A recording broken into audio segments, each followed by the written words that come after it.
Alors, ouvrons dans Éphésiens, s'il vous plaît. Éphésiens, chapitre 2, et on va regarder ensemble ce que le Seigneur veut dire par sa parole aujourd'hui. Éphésiens, chapitre 2. Et juste pour nous remettre dans le bain, vous vous souvenez certainement du plan de l'Épître aux Éphésiens. Hein? Première partie, c'est quoi? 2 mots. Vie nouvelle. Première partie, c'est vie nouvelle. C'est ce qu'on a regardé. La deuxième partie, c'est quoi? Nouvelle société. C'est bon, vie nouvelle, nouvelle société. Et on finit cette section aujourd'hui. La troisième partie, c'est quoi? C'est des nouvelles normes. S'il y a une nouvelle société, c'est qu'il y a des normes dans une société. Mais une société, c'est aussi pas simplement des normes, mais des relations. Nouvelles relations.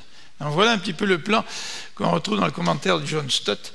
Alors là, je vais vous poser des questions dimanche prochain, là, ou dimanche d'après. Il faut qu'on apprenne ça par cœur. Tu sais. Vie nouvelle, nouvelle société, nouvelles normes, nouvelles relations. Vous vous rappelez de ça? Vous vous rappelez du contenu d'Éphésiens? C'est bon, hein? Alors ce matin, on va lire à partir du chapitre 2, verset 11. C'est pourquoi, vous autrefois païens dans la chair, attendez, chapitre 3, excusez-moi, à partir du verset 14. Chapitre 3, verset 14.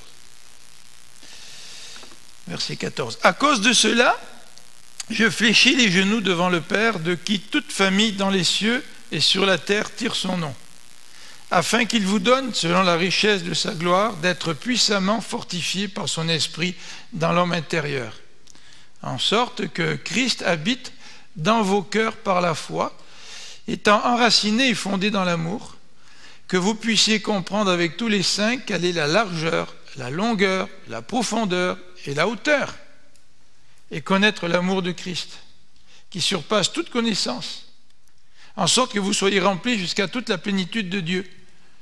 Or, à celui qui peut faire, par la puissance qui agit en nous, infiniment au-delà de tout ce que nous demandons ou pensons, à lui soit la gloire dans l'Église et en Jésus-Christ, dans toutes les générations, au siècle des siècles. Amen.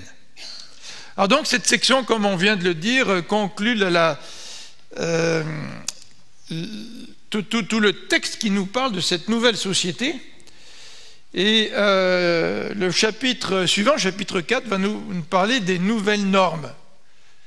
Et par la suite, l'épître va finir par des nouvelles relations. Donc nous faisons partie du peuple de Dieu, ça c'est le mystère dont Paul a parlé jusque-là. Et ce mystère, c'est la fusion des juifs et des païens qui sont différents. Les juifs et les païens sont différents. Ils avaient tout ce qu'il fallait pour être séparés.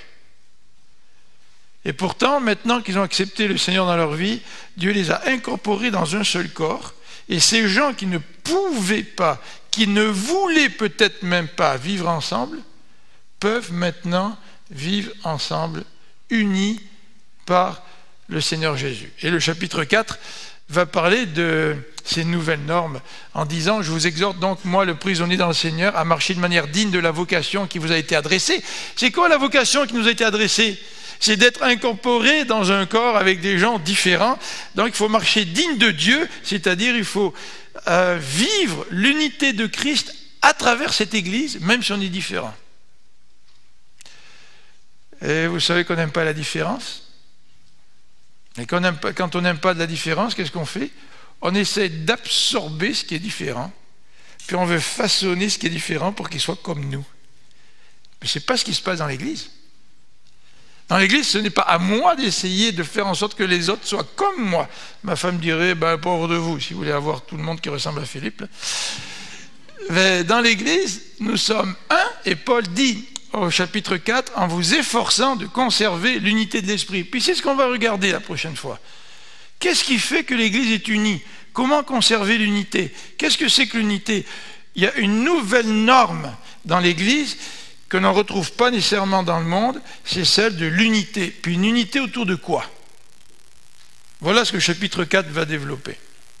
Mais dans ces quelques versets, Paul nous présente une prière.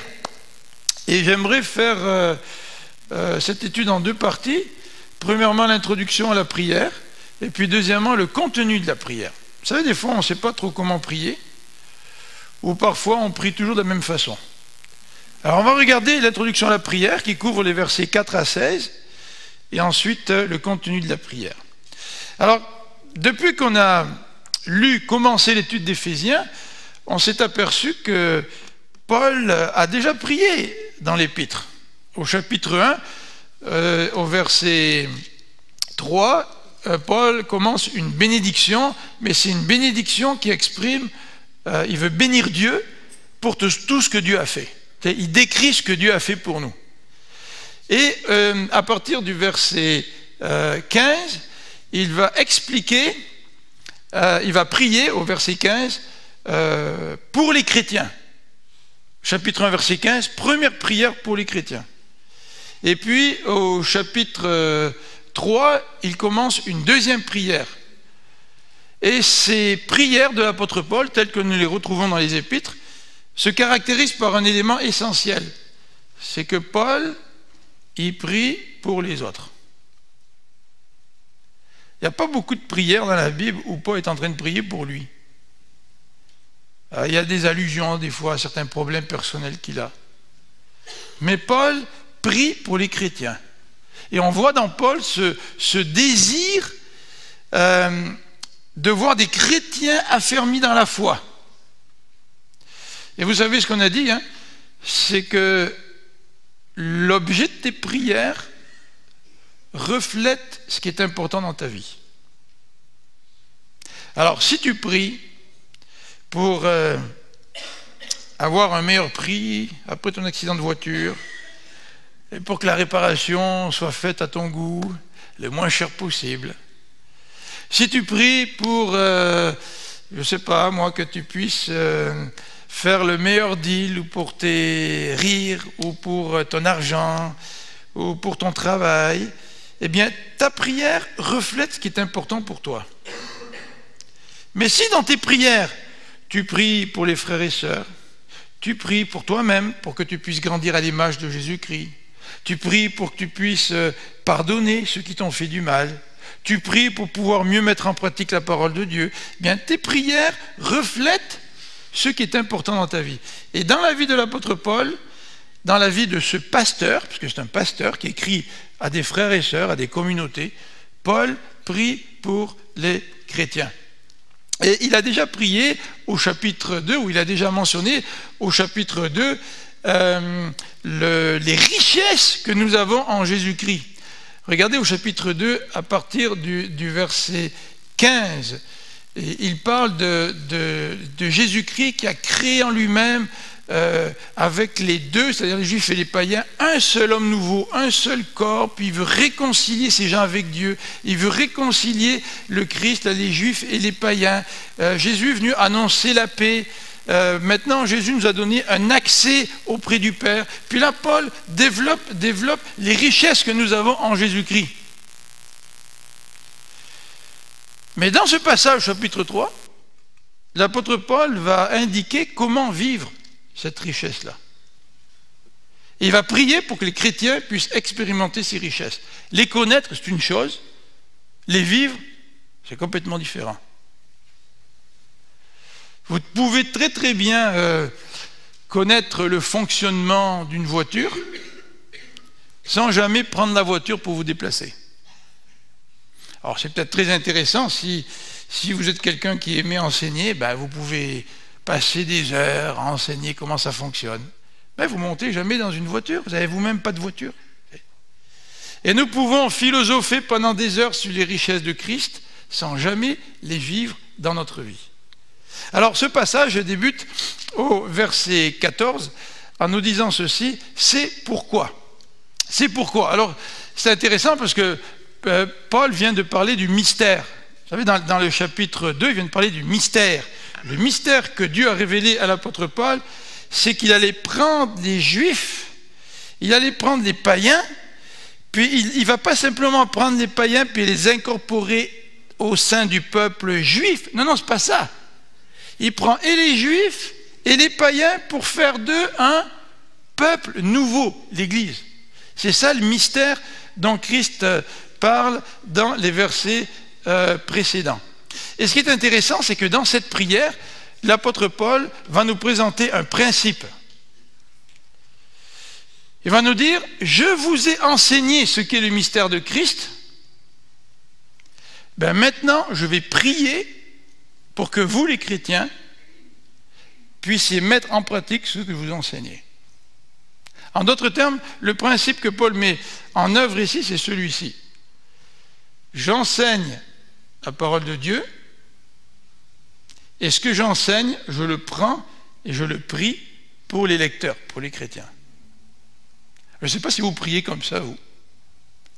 Je ne sais pas si vous lisez la Bible avec le petit livre de paroles de vie, et que vous prenez un texte que vous venez de lire, qui parle de la patience, par exemple, puis vous terminez la lecture, puis vous priez en disant, Seigneur, enseigne-moi la patience.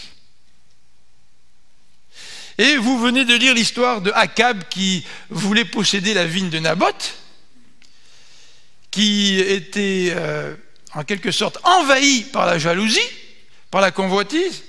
Vous venez de lire ça, et puis vous fermez votre Bible, puis vous partez en voiture, parce que vous êtes levé trop tard ou au dernier moment pour aller au travail, puis vous avez lu le texte, puis c'est tout.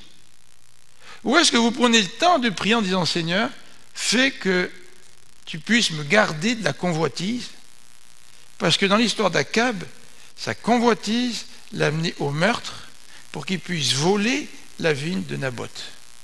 Donc Seigneur, je te prie pour que tu m'aides à ne pas être sous l'emprise de la convoitise. Comment est-ce que vous priez? Vous savez, je vais vous dire quelque chose, là. Si vous ne priez pas comme ça, vous ne grandissez pas dans votre vie chrétienne. Parce que quand vous priez comme ça, vous prenez la parole de Dieu, puis vous l'appliquez à votre vie. En quelque sorte, vous ne faites pas que lire pour savoir, mais vous appliquez. Et la première application vient par la prière, parce que par nos propres forces, je ne peux pas tout seul être patient, je ne peux pas tout seul lutter contre la convoitise. J'ai besoin que Dieu m'aide. Et ce que je lis, tout de suite, je le demande à Dieu dans mes prières. Principe suivant, prier la parole de Dieu. C'est une façon élémentaire d'intégrer ou d'apprendre à intégrer petit à petit ce que Dieu nous dit. Vous savez, c'est intéressant parce que quand je lis la parole de Dieu, c'est comme si Dieu était là. Puis si on compare ça à un dialogue ou à la communication entre deux personnes, bien souvent nous agissons avec Dieu comme nous agissons avec les autres. Quelqu'un me parle, puis quand il a fini de parler, au lieu d'interagir en fonction de ce qu'il vient de dire, moi je lui présente ma vie, mes problèmes, mes soucis. Puis c'est comme s'il y a une rupture entre ce que je viens d'entendre et ce que moi je dis. Vous savez, il n'y a pas de réponse là. Si Joseph me parle de qu'il est essoufflé, qu'il a un petit peu des problèmes de santé, quand il a fini de parler, je peux moi enchaîner puis dire « Ah tu sais, moi cette semaine j'ai eu mal à la tête » et puis tu sais, mais je ne fais pas d'interaction avec ce qu'il dit. Ou je peux dire à Joseph, écoute Joseph, est-ce que tu as vu des médecins? Je peux dire, Joseph, est-ce que tu es inquiet? Joseph, est-ce que tu veux qu'on prie pour toi? Vous comprenez ce que je veux dire là? Que quand quelqu'un me parle, je peux écouter ce qu'il me dit et puis interagir avec ce qu'il dit. Et souvent avec Dieu, nous avons le même problème, c'est que Dieu nous parle, puis quand nous avons fini de lire le passage biblique dans lequel Dieu parle, nous on prie, puis on dit à Dieu tout ce qui nous passe par la tête, mais ça n'a rien à voir avec ce que Dieu vient de nous dire maintenant. Mais c'est pas étonnant qu'on ne grandisse pas dans la vie chrétienne. Parce que si Dieu nous dit quelque chose, c'est que c'est important. Alors pourquoi Dieu nous dit quelque chose? Pourquoi Dieu me parlerait de patience? Et moi, est-ce que j'ai besoin de patience? Comment je réponds à Dieu quand Dieu me parle et me dit qu'il faut aimer mes ennemis? Comment est-ce que je réponds à Dieu là? Ou est-ce que j'ignore ce qu'il vient de me dire pour lui parler simplement de mes petits problèmes? Ou est-ce que j'ai une interaction avec ce qu'il vient de me communiquer par sa parole? Alors c'est un élément extrêmement important dans la prière, de prier la parole. Et si vous savez, quand on prie la parole, notre prière devient extrêmement riche. Parce que la parole est super riche. Il n'y a rien de plus riche que la parole de Dieu. Et si vous priez la parole, vous allez vous nourrir de la parole, puis vous allez savoir comment prier. Finalement, c'est plus simple qu'on pense là. Finalement, on n'a pas besoin d'un paquet de cours pour savoir comment prier. Tu sais. Du moment où on lit ce que Dieu dit, on écoute ce que Dieu dit. Ok Seigneur, tu viens de me dire ça là. Oui Seigneur, j'ai besoin de ça dans ma vie. Seigneur, maintenant je vais te prier pour ça. Alors ici, dans ce passage, l'apôtre Paul vient de faire un enseignement sur le mystère de Dieu. Et maintenant, il va expliquer ce mystère. Dans cette prière, il va vouloir que les chrétiens l'appliquent. Et puis ce que Paul va faire ensuite par la suite, c'est qu'il va entamer la section pratique de l'épître. Vous savez que dans toutes les épîtres, il y a une section doctrinale, puis une section pratique. L'épître ne commence pas par une section pratique pour aboutir à la doctrine, c'est pas vrai. L'épître commence par la doctrine, par l'enseignement. Sans doctrine, on est mort, les amis. Nous vivons en fonction de ce que nous connaissons, ce que nous croyons. Et si ce que nous croyons est tout croche, notre vie va être tout croche. Et l'apôtre Paul ici commence par la doctrine. Et hier, nous étions à la rentrée, la fête de la rentrée de la faculté de théologie évangélique à Montréal. Et l'orateur a parlé d'Acte 2, quand il nous dit que les chrétiens persévéraient dans la doctrine. Doctrine, oui, la prière. Il va parler de la fraction du pain, la communion fraternelle. Mais le premier, c'est quoi? C'est la doctrine. Parce que la doctrine détermine comment tu prends le repas du Seigneur, la doctrine détermine comment tu pries, et la doctrine détermine comment tu vis la communion fraternelle. Et l'ordre est important. C'est pour ça que dans les épîtres, Paul commence tout le temps par la doctrine. Mais là, il veut que cette doctrine soit applicable, soit appliquée. C'est pour ça qu'il prie pour les chrétiens, et c'est pour ça qu'il y a dans l'épître aux Éphésiens ce qu'on appelle une partie pratique. Alors ici, dans ce verset 14, Paul nous dit, à cause de cela, je fléchis les genoux. À cause de cela, à cause de quoi? À cause de la doctrine, à cause du mystère que Dieu a révélé à Paul et aux chrétiens. Et ça, c'est extraordinaire, le mystère que Paul a révélé, que Dieu a révélé aux chrétiens. Et là, cette connaissance fait que Paul se met à genoux. Souvent, nous, on se met à genoux à cause des expériences. Et hier, dans la prédication que nous avons entendue, le prédicateur disait, vous savez, il y a deux éléments fondamentaux pour le choix d'un ouvrier, d'un pasteur dans une église. Vous savez quels sont les deux éléments fondamentaux pour choisir un pasteur? Un ouvrier, c'est pas ses dons. Il y a des pasteurs qui sont enseignants, il y a des pasteurs qui sont plus portés vers l'oration d'aide, il y en a d'autres qui sont plus administrateurs, il y en a d'autres qui sont plus évangéliques. C'est pas ça là. Les deux critères fondamentaux, c'est le caractère de l'individu et sa fidélité à la doctrine chrétienne. Et si vous lisez dans Éphésiens au chapitre 4, où on nous parle de ceux que Dieu a donnés à l'Église, il a donné des gens comme prophètes, des autres comme évangélistes, des autres comme pasteurs, docteurs. Toutes ces 3 ou 4 expressions-là parlent de ministère de la parole. Et ça touche la doctrine, ministère de la parole. La doctrine est extrêmement importante et c'est cet enseignement du mystère de Dieu à Paul, l'enseignement, la doctrine, qui fait que Paul fléchit les genoux. Paul ne fléchit pas les genoux parce qu'il a vu dans le ciel un miracle quelconque, là, puis qu'il a fait triper, puis là il dit, il a eu une expérience super géniale, là il fléchit les genoux. Non, non, Paul fléchit les genoux à cause de cet enseignement que Dieu lui a donné. Alors on peut remarquer ceci, c'est que les Juifs d'habitude prient debout. Vous vous rappelez dans Luc 18, là, le publicain qui monte au temple pour prier, etc. Ils sont debout là. Moi, Seigneur, je te remercie que je ne suis pas comme lui. Vous vous rappelez là, hein, l'histoire de Jésus? Il priait debout. Par contre, dans certaines situations inhabituelles, gravité exceptionnelle, dans lesquelles les hommes font preuve d'une ferveur beaucoup plus particulière, eh bien ça leur arrive de prier à genoux. Et vous avez plusieurs exemples dans la Bible qui nous montrent des gens qui prient à genoux. Vous avez donc Esdras au chapitre 9, même Jésus dans le jardin de Gethsémané. Puis vous avez Étienne aussi qui était lapidé. Juste avant de mourir, il se met à genoux, puis il prie. avant de mourir. Donc il y a des circonstances durant lesquelles les gens prient à genoux. Alors ce passage ici nous mentionne ceci au sujet de la prière de Paul. À cause de cela, je fléchis les genoux devant le... Qu'est-ce qu'il nous dit? Devant le Père. C'est intéressant, parce que dans cet épître, Dieu est présenté comme le Père. Regardez au chapitre 1, versets 2 et 3, il nous est dit « Béni soit le Dieu et Père ». C'est lui qui nous a bénis. Au chapitre 2, au verset 18, il nous est dit « Car par Christ, les uns et les autres, nous avons accès auprès du Père ». Et Dieu nous place dans la relation Père-Fils. Paul nous place dans la relation Père-Fils dans ce passage. Et ce verset nous dit, au verset 15 en particulier, « Il fléchit les genoux devant le Père, de qui toute famille dans les cieux et sur la terre tire son nom. » Qu'est-ce que ça veut dire, ça, toute famille? Les gens qui sont universalistes pensent que ça désigne toutes les familles qui ont été créées par Dieu. Mais quand on regarde le contexte de l'épître aux Éphésiens, nous voyons que toute famille fait allusion aux saints, c'est-à-dire aux hommes et aux femmes qui ont été l'objet de l'adoption.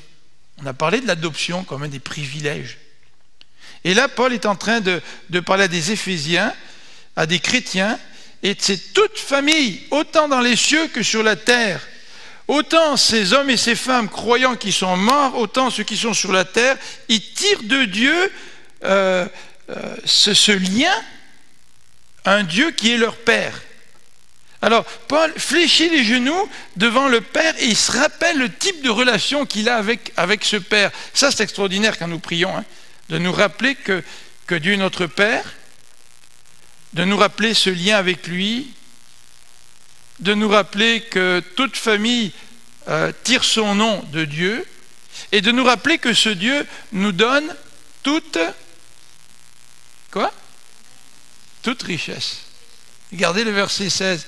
Afin qu'il vous donne selon la richesse de sa gloire. Et il est riche, notre Père. Et quand Paul prie Dieu, il sait qui il est en train de prier. Il ne prie pas quelqu'un qui est incapable de répondre, qui ne s'intéresse pas vraiment. Il prie le Père qui est riche. Vous avez peut-être demandé une fois de l'aide à quelqu'un, sans trop savoir si la personne avait les moyens. Et je crois que John MacArthur, dans un de ses commentaires, cite l'exemple d'un homme qui mendiait dans la rue. Il mendiait un 25 sous. Et l'homme devant qui il mendiait un 25 sous, quand il s'est retourné, il s'est rendu compte que cet homme-là était son père. Ça faisait 18 ans que le père cherchait son fils. Et ce qui était vraiment surprenant, c'est que ce fils demande à cet homme-là 25 sous, sans réaliser que cet homme, c'était son père, et que son père le cherchait pour pouvoir tout lui donner. Et que ça faisait 18 ans qu'il cherchait son fils pour pouvoir tout lui donner. Quand vous priez, quand nous prions, qui est Dieu pour nous? On lui fait des demandes à Dieu, on a prié tout à l'heure. Mais qui est ce Dieu qu'on a prié tout à l'heure? Ce Père, nous dit la parole, il est de toute richesse. Et il veut nous donner selon sa richesse. Et vous savez, c'est pas comme l'homme riche, là, que tu viens voir, puis lui te donne, je sais pas, moi, $100. Mais ça, il te donne un peu de richesse. Mais c'est plus que ça avec Dieu. C'est que Dieu est riche et il nous donne sa richesse. Quand nous venons vers lui et quand nous nous approchons de lui parce qu'il est notre Père céleste. Alors le contenu de la prière que nous voulons regarder maintenant, à partir du verset 16, c'est un contenu qui est en crescendo. C'est une prière qui se bâtit en crescendo. Et cette prière donne un peu le vertige. Vous savez, c'est comme quand vous montez des marches, là, et puis vous arrivez en haut, vous regardez en arrière, vous avez un peu le vertige. Et là, dans cette prière, nous avons 4 éléments que Paul nous présente, et j'aimerais vous les citer. Premièrement, au verset 16, Paul prie pour que les croyants soient puissamment fortifiés. On a besoin d'être fortifiés. Hein. On a besoin d'être fortifiés avec tout ce qui arrive. Vous savez, il y a 2-3 semaines maintenant, nous sommes allés au service pour Hélène Picard. Et je vous en ai parlé. Et puis honnêtement, je peux vous dire là que le Seigneur a fortifié François et Hélène. Durant ces derniers mois de la vie d'Hélène, le Seigneur les a fortifiés de manière extraordinaire. Et c'est ce genre de travail que Dieu veut faire à chacun d'entre nous. Dieu veut nous fortifier. Il veut que nous soyons forts à l'intérieur. Nous, quand on parle de force, on parle d'une force extérieure, soit des gros bras, des gars impressionnants, là, tu sais. Mais Paul ici parle de force à l'intérieur. Et l'apôtre Paul, déjà dans 2 Corinthiens, fait allusion à cela quand il nous dit que notre corps extérieur se détruit petit à petit. Nous vieillissons. Mais par la grâce de Dieu, Dieu nous fortifie et nous ravive de l'intérieur. Normalement, là, plus un chrétien vieillit, donc ses traits changent, physiquement il change, il commence déjà à rapetissir un peu, tu sais. Peut-être il va avoir une canne ou une marchette, comme on disait tout à l'heure. Mais normalement, plus un chrétien vieillit et plus il grandit dans sa vie chrétienne, plus il est fortifié dans son être intérieur, dans sa relation avec Dieu, dans sa confiance avec Dieu, dans sa foi avec Dieu et dans la mise en pratique de la vie chrétienne. Souvent, c'est pas ça. Hein. Souvent, ce que nous voyons, c'est des gens qui vieillissent, et plus ils vieillissent, plus ils deviennent aigris, amers. Et leur être intérieur se détruit en même temps que leur être physique. Mais Paul prie pour que nous soyons puissamment fortifiés. Et tout à l'heure, j'aurais voulu ce matin qu'à la fin on puisse avoir un moment de prière pour qu'on puisse prier le texte. Et puis je regarde l'heure, mais on ne pourra pas avoir ce moment-là. Mais moi, ce que j'aimerais vous demander, c'est que pendant cette semaine, vous puissiez prendre cette prière et la prier pour vous. Pour que Dieu puisse vous fortifier dans votre être intérieur. Et puis que vous puissiez la prier pour l'Église, pour les frères, pour les sœurs. Que Dieu puisse nous fortifier les uns les autres dans notre être intérieur. Et comment le fait-il, Dieu?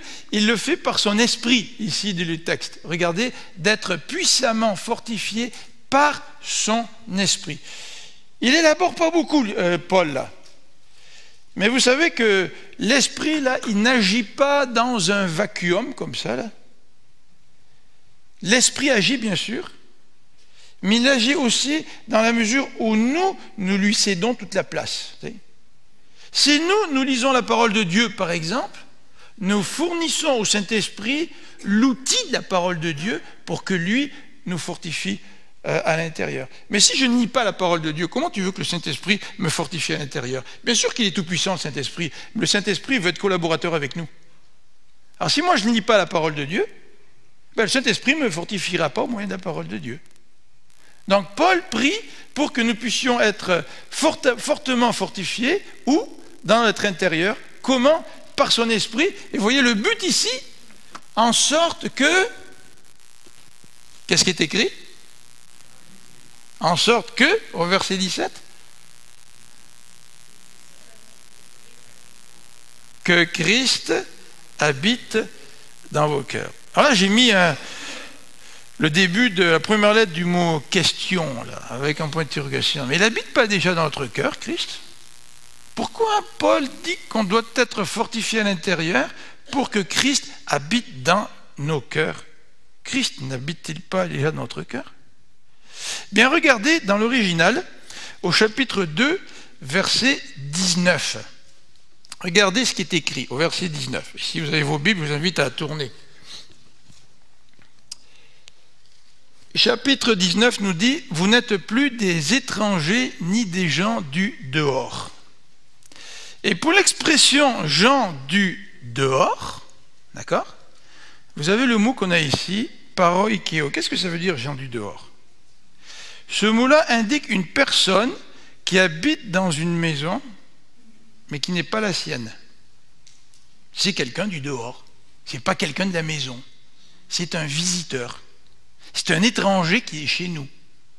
Mais dans Colossiens, par exemple, quand on dit que Colossiens chapitre 2, verset 9, et je vais vous le lire pour ne pas aller trop vite, chapitre 2, verset 9, il nous est dit « Car en Christ habite corporellement toute la plénitude de la divinité. » Là, ce n'est pas le même mot qui est employé.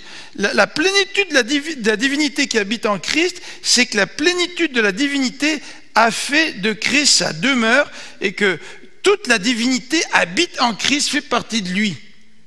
Et dans ce passage ici, au verset 15, quand on nous dit que Christ habite dans vos cœurs, ce n'est pas le premier mot utilisé qu'on retrouve au chapitre 2, verset 19 ici à l'écran. Quand Paul dit que Christ doit habiter dans notre cœur, ce n'est pas que Christ vient dans notre vie puis qu'il s'y sente un étranger là. Ou que Christ vient dans notre vie parce qu'il est invité simplement.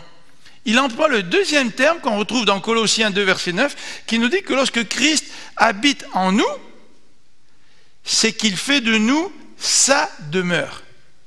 Et c'est dans le même sens que l'auteur Boyd Munger a écrit un petit livre qui s'appelle « Mon cœur, la demeure de Christ ». En anglais, « My heart, Christ's home ». Vous avez lu ça? Christ, il est venu dans votre vie, d'accord? Il est entré dans votre vie.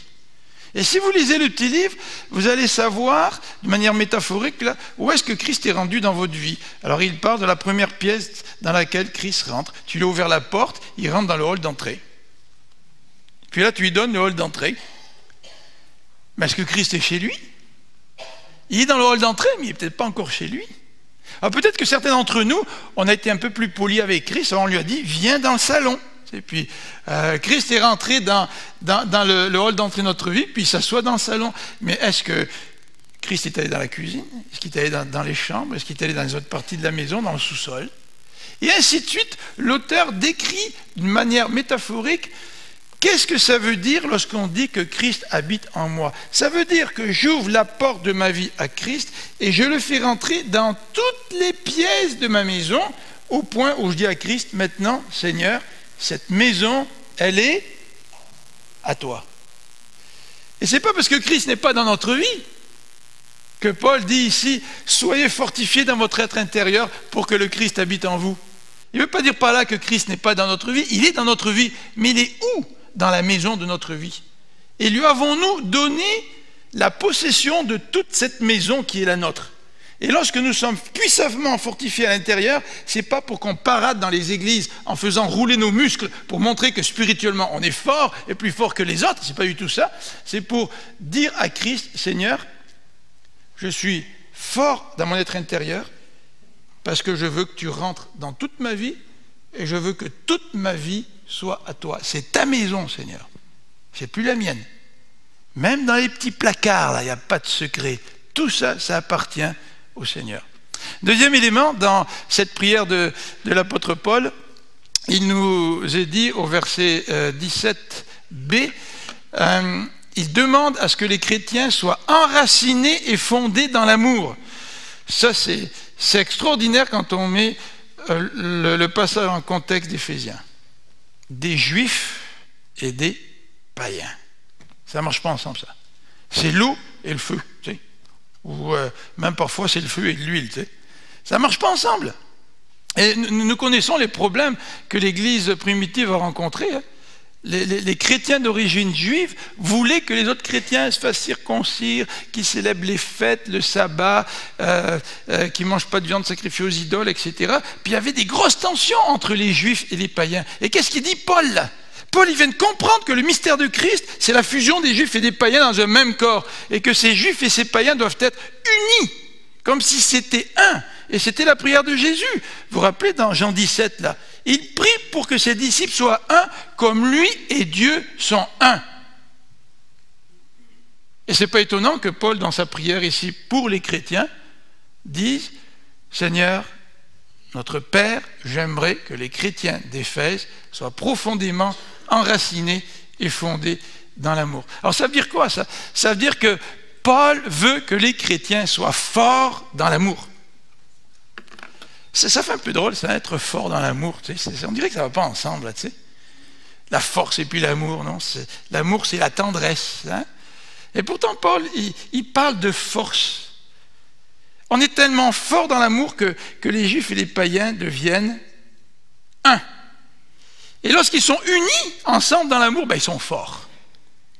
Et lorsque dans une église, les frères et les sœurs, autant différents soient-ils, sont unis dans l'amour, cette église-là, elle est forte. Et il utilise deux métaphores tirées du monde de la botanique et du monde de l'architecture. Et ces deux métaphores sont là pour montrer l'importance de l'enracinement. Vous savez, la plante, elle est enracinée dans le sol, et l'édifice est construit sur un fondement. Et l'amour, c'est comme le sol dans lequel une plante développe des racines. Et tu sais, il y a des racines, là, il y a des plantes, tu as beau tirer dessus, tu n'y arrives pas. Moi, je travaillais un petit peu dans mon jardin là, cet été, là, et puis il y a des petites mauvaises herbes, là, tu les enlèves avec ta main, tu sais. Puis ça vient bien, là. Il y en a d'autres, tu n'y arrives pas. Puis quand il pleut, ça aide un peu, tu sais. Mais il y en a d'autres, même quand il pleut, là, tu prends ça, tu tires dessus, puis ça ne vient pas, tu sais. Pourquoi? Parce que la racine est profonde, puis là, tu as besoin de prendre une pelle, là, puis essayer de creuser pour mettre à nu la racine, puis essayer de l'enlever. Puis parfois même, tu la casses. Tellement c'est dur, mais tu n'arrives pas à tout l'enlever. Et les deux métaphores sont là pour nous montrer que l'amour, c'est le contexte qui va solidifier l'Église. Aussi solide peut être une plante qui est profondément enracinée dans le sol, aussi solide est un bâtiment qui est construit sur un fondement. Mais l'Église peut être de cette même solidité si les chrétiens, même s'ils sont juifs, même s'ils sont païens, même s'ils sont hommes libres ou esclaves, s'ils sont hommes ou femmes, s'ils sont unis par l'amour, cette Église va demeurer solide. Troisième élément de la prière de Paul, c'est celui-ci au verset 18 et 19, il dit « Je prie pour que vous puissiez comprendre avec tous les saints quelle est la largeur, la longueur, la profondeur et la hauteur, et connaître l'amour de Christ qui surpasse toute connaissance. » Et là, Paul, il décrit l'amour. Alors, il y a des gens qui ont trouvé toutes sortes d'interprétations, la hauteur, la largeur, la profondeur. Et des théologiens disent, écoute, c'est une métaphore pour parler de l'immensité de l'amour de Christ. Alors d'autres ont dit, la largeur, vous savez, ils ont fait un parallèle avec la croix, là, le sens de la croix. La largeur, ça veut dire que Christ englobe par son sacrifice tous ceux qui veulent venir à lui, que ce soit des juifs ou des païens. La profondeur, l'amour de Christ est capable d'aller chercher le pécheur qui est rendu au plus profond. L'amour de Christ est tellement haut qu'il est capable de nous offrir toutes les bénédictions célestes. Alors les gens ont essayé de trouver une genre d'explication à ces quatre termes, mais toujours est-il, c'est vrai que le verset 19 nous dit que l'amour de Christ, il surpasse toute connaissance. Alors le deuxième point que vous voyez à l'écran, c'est ceci. C'est qu'à la fois, Paul prie pour qu'on puisse comprendre la profondeur de l'amour de Christ, puis à la fois, il nous dit cet amour est incompréhensible. Vous savez qu'est-ce qu'il est en train de souligner, Paul? C'est que tu connais l'amour en commençant à aimer, c'est ce qu'il est en train de nous dire. Il y a un paradoxe là. C'est que l'amour est incompréhensible. C'est vrai, tu ne peux pas connaître l'amour avec quelqu'un en disant, là, je vais m'asseoir, puis je la regarde, la personne, puis je pense qu'à un moment donné, je vais développer une connaissance intellectuelle de ce que c'est que l'amour, en regardant la personne. C'est pas vrai. Tu développes l'amour en commençant en aimant. Et plus tu aimes, plus tu développes l'amour, et plus tu te rends compte que l'amour est comment dirais-je, inépuisable, en quelque sorte. D'ailleurs, quand on parle du Seigneur, dans l'Épître aux Éphésiens, on voit au chapitre 1, verset 19, que la puissance de Dieu est infinie. On voit au chapitre 2, verset 7, que la grâce de Dieu, c'est infini. On voit au chapitre 3, verset 8, que les richesses de Dieu sont incompréhensibles. Et on voit dans ce texte que l'amour du Christ, même si on est invité à le connaître de plus en plus, il est aussi incompréhensible. Dieu est tellement grand. Et c'est la raison pour laquelle la prière de Paul est applicable pour n'importe quel chrétien. Ça fait 30 ans que tu es chrétien, 40 ans que tu es chrétien. Ben, tu as besoin qu'on prie pour que tu connaisses la hauteur, la largeur, la profondeur de l'amour de Christ. Dernier élément que nous présente l'apôtre Paul, c'est celui-ci, c'est que l'apôtre Paul prie pour que les chrétiens soient remplis de la plénitude de Dieu. Encore une fois, c'est des expressions qui sont paradoxales. La plénitude de Dieu. Est-ce qu'on peut mettre la plénitude de Dieu dans un contenant à mesurer? La plénitude de Dieu est immesurable. Mais Paul, il veut que les chrétiens soient remplis de toute la plénitude de Dieu. Dans Colossiens, l'épître sœur d'Éphésiens, on nous dit qu'on nous parle de la plénitude de Christ. Et on nous dit, vous avez tout pleinement en Jésus-Christ. On a tout pleinement en Jésus-Christ. Et Éphésiens, quand il parle de plénitude, il nous parle de la plénitude que nous avons. Par exemple, au chapitre 1, verset 23, qui nous dit que Christ, qui est le corps de l'Église, la plénitude de celui qui remplit tout en tous. Donc c'est une plénitude qu'on peut déjà atteindre, et en même temps il nous dit au chapitre 4 verset 13 que c'est une plénitude vers laquelle nous devons tendre. Et c'est la raison pour laquelle Paul prie en disant que les chrétiens soient remplis jusqu'à toute la plénitude de Dieu. Est-ce que nous pouvons dire dans notre croissance chrétienne que nous sommes arrivés à un point où nous n'avons plus besoin de la plénitude de Dieu? Ou plus tu connais Dieu, ne ressens-tu pas dans ta vie ce besoin d'en connaître davantage? Plus tu aimes Dieu, ne ressens-tu pas dans ta vie le besoin de l'aimer davantage? Plus tu es en communion avec Dieu, plus tu aimerais passer encore du temps avec Dieu. Et vous savez ce que nous dit le Nouveau Testament? Que le modèle de plénitude, c'est Dieu lui-même. Hein? Vous vous rappelez ce que dit Jésus dans le Sermon sur la montagne? Soyez parfaits comme votre Père céleste est parfait. Quel programme, quelle prière. Si vous ne savez pas quoi prier pour l'Église, là, vous savez, des fois on arrive dans la réunion de prière, on dit on va prier les uns pour les autres. Bon, on va prier. Puis il n'y a personne qui prie. On dirait qu'on est à secte, on n'a pas d'idée là, tu sais. Ben, ouvrons la parole de Dieu, puis regardons les modèles que Dieu nous donne. Et puis si de tout votre cœur vous priez les uns pour les autres, si nous prions les uns pour les autres de cette manière-là, mes amis, notre vie de prière, elle va s'enrichir. Et la conséquence de cela, c'est que nous aussi, nous allons grandir. Parce que nous allons prier pour que Dieu fortifie les autres. Et en même temps, on va dire, Seigneur, fortifie-moi. On va prier pour que Christ habite dans le cœur des frères et sœurs. Puis on va lui dire, Seigneur, habite davantage aussi dans mon cœur. On va prier pour que les frères et sœurs soient enracinés dans l'amour. Puis en même temps, on va dire, Seigneur, enracine-moi, fonde-moi dans ton amour. Puis on va prier pour que les frères et sœurs soient remplis jusqu'à la plénitude de Dieu. Puis en même temps, on va dire, Seigneur, remplis-moi de toute ta plénitude. Quelle prière. Quelle prière. Vous vous rendez compte si le Seigneur répondait à ça?